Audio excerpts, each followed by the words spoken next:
கர்மா இந்த ஒரு வார்த்தைய கேட்டாலே நமக்குள்ள 1000 கேள்விகள் வரும் இல்லையா? நாம செய்யறது நமக்கே திரும்ப வரும்னு சொல்றோம். ஆனா இது உண்மையிலே கடவுளோட கணக்கா? இல்ல நம்ம மனசைய நமக்குள்ள நடத்திக்கிற ஒரு பெரிய ஆட்டமா? வாங்க இந்த மர்மத்தை உடைச்சு பார்ப்போம். இந்த கேள்விக்கான பதில தேடி நாம ஒரு பயணத்துக்கு போகலாம். சைவ சித்தாந்தம்ங்கிற ஒரு ரொம்ப பழமையான தத்துவத்துக்குள்ள நுழைய போறோம். இது வெறும் தத்துவம் இல்ல, ஒரு பிரபஞ்ச நாடகத்தோட மொத்த ஸ்கிரிப்ட். இது கர்மா பத்தின நம்மளோட பார்வையை கண்டிப்பா மாத்த போகுது. முதல்ல இந்த பெரிய கேள்விக்குள்ள போறதுக்கு முன்னாடி இந்த கர்மாங்கிற நாடகம் எந்த மேடையில அரங்கேறுதுன்னு நாம புரிஞ்சுக்கணும். இந்த தத்துவத்தோட இதயம்னு சொன்னா அது இந்த 3 விஷயங்கள் தான். பிரிக்கவே முடியாத 3 நிஜங்கள். இத நாம சரியா புரிஞ்சுக்கிட்டா மத்த எல்லாமே தானா விளங்கிடும். அடுத்ததா ஆன்மாவோட நிலை என்ன, அது ஏன் ஒரு இக்கட்டான சூழல்ல இருக்குன்னு பாப்போம். இதுதான் கர்மா வேலை செய்யறதுக்கான அடித்தளத்தையே உருவாக்குது.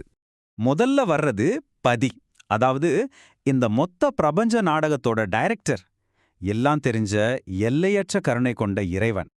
அடுத்தது பசு, அதாவது நீங்களும் நானும், ஒவ்வொரு தனிப்பட்ட ஆன்மாவும். இங்க ஒரு ஆச்சரியமான விஷயம் என்னன்னா, தன்மையில பார்த்தா ஆன்மாவும் கடவுளும் ஒண்ணுதான். அதே தூய்மை, அதே சக்தி. ஆனா ஒரு பெரிய சிக்கல் இருக்கு. அதுதான் பாசம்.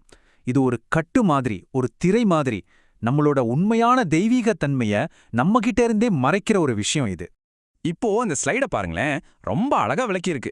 ஒரு பக்கம் எந்த கட்டுப்பாடும் இல்லாம கருணையோட எல்லாத்தையும் பார்த்துட்டு இருக்கிற இறைவன், அதாவது பதி. இன்னொரு பக்கம் இந்த பாசத்துல சிக்கி விடுபடணும் துடிக்கிற ஆன்மா, அதாவது பசு. இந்த ரெண்டுக்கும் நடுவுல நடக்கிற இந்த இழுபறி தான் இந்த பிரபஞ்ச நாடகமே. அப்போ கர்மாங்கிறது சிம்பிளா இறைவன் போட்ட ஒரு சட்டம் தானா? எல்லாமே அவரோட நேரடி கட்டுப்பாட்டுல தான் நடக்குதா? வாங்க முதல்ல இந்த கோணத்துல இருந்து யோசிச்சு பார்ப்போம். யோசிச்சு பாருங்க, ஒரு சட்டம் இருக்குன்னா அந்த சட்டத்தை உருவாக்குன ஒருத்தர் இருக்கணும் இல்லையா? அது மாதிரி தான் சைவ சித்தாந்தம் ரொம்ப தெளிவா சொல்லுது. கர்மாங்கிறது ஏதோ கண்ணை மூடிட்டு இயங்குற ஒரு மெஷின் கிடையாது. அதை அன்போடவும் சரியான புரிதலோடவும் நிர்வகிக்க ஒருத்தர் தேவை. அந்த ஒருவர் தான் இறைவன். ஆனா இது ஏதோ ஒரு ஜட்ஜ் கொடுக்கிற தீர்ப்பு மாதிரி கிடையாது. இது முழுக்க முழுக்க தெய்வீக அன்போட வெளிப்பாடு. இப்ப நம்ம வீட்ல ஒரு குழந்தை தப்பு செஞ்சா அம்மா அதோட நல்லதுக்காக தானே தண்டிப்பாங்க. அந்த மாதிரி ஒரு விஷயம்தான் இது. இங்கதான் இந்த தத்துவம் ரொம்ப ஆழமா போகுது. நமக்கு நல்லது நடந்தாலும் சரி, ஒருவேளை கெட்டது நடந்தாலும் சரி, எல்லாமே அந்த ஆன்மாவை பக்குவப்படுத்த இறைவன் செய்யற ஒரு கருணை செயல்லாம். அப்போ இறைவனோட நீதியும் அன்பும் வெவ்வேற இல்ல, ரெண்டும் ஒண்ணுதான்னு சொல்லுது. சரி, ஓகே. வெளியிருந்து இறைவன் தான் இந்த சிஸ்டத்தை இயக்குறாருன்னா, அது நமக்குள்ள, நம்ம மனசுக்குள்ள எப்படி வேலை செய்யுது? இப்போதான் நம்ம கதையில 2வது பகுதிக்கு வர்றோம். மனதின் விளையாட்டு. நம்மள கட்டுப்படுத்துற அந்த பாசம்னு சொன்னோம் இல்லையா? அதுக்குள்ள 3 விதமான உளவியல் அழுக்குகள் இருக்கு. அதுக்கு பேரு மலங்கள். நம்மளோட மொத்த உள் உலகத்தையும், நம்ம சந்தோஷம், துக்கம் எல்லாத்தையும் உருவாக்குறதே இந்த 3 மலங்கள் தான். இந்த 3ம் எப்படி ஒரு சூப்பரான வீடியோ கேம் மாதிரி வேலை செய்யுதுன்னு பாருங்களேன். முதல்ல ஆணவம். இதுதான் ஏன் நான் என்னுடையதுன்னு நினைக்கிற அந்த ஃபீலிங். இதுதான் இந்த கேம்ல நம்மளோட கேரக்டர். அடுத்து கர்மா. நாம செய்யற ஒவ்வொரு செயலும் அதோட விளைவுகளும்.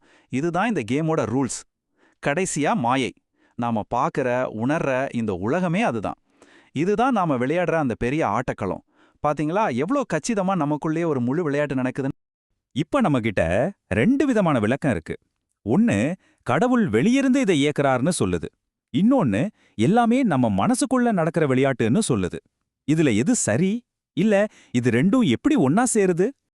இங்க தான் இந்த தத்துவத்தோட உச்சபட்ச அழகே இருக்கு. இது இதுவா அல்லது அதுவாங்கிற கேள்வியே கிடையாது.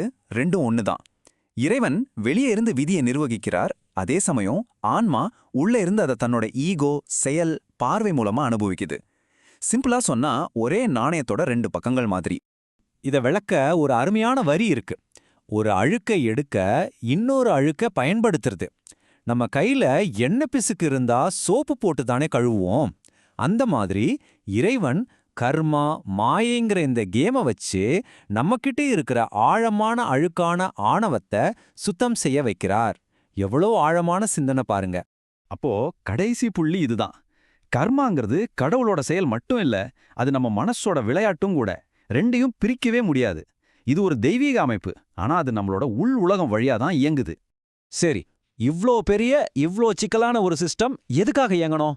சும்மா தண்டனை கொடுக்கவா? பரிசு கொடுக்கவா? அதோட உண்மையான நோக்கம் என்ன? நிச்சயமா இல்ல. இந்த முழு ஆட்டத்தோட ஒரே ஒரு நோக்கம் விடுதலை, அதாவது லிபரேஷன்.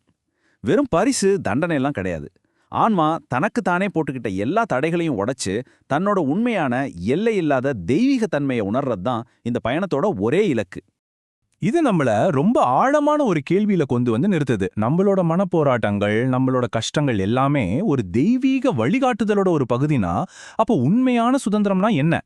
ஒருவேளை இந்த விளையாட்டுல இருந்து தப்பிச்சு ஓடுறது உண்மையான சுதந்திரம் இல்லையோ, இந்த விளையாட்டை எப்படி விளையாடணும்னு ஞானத்தோட கத்துக்கிட்டு கருணையோட ஆடுறது தான் உண்மையான சுதந்திரமா இருக்குமோ? யோசிச்சு பாருங்க.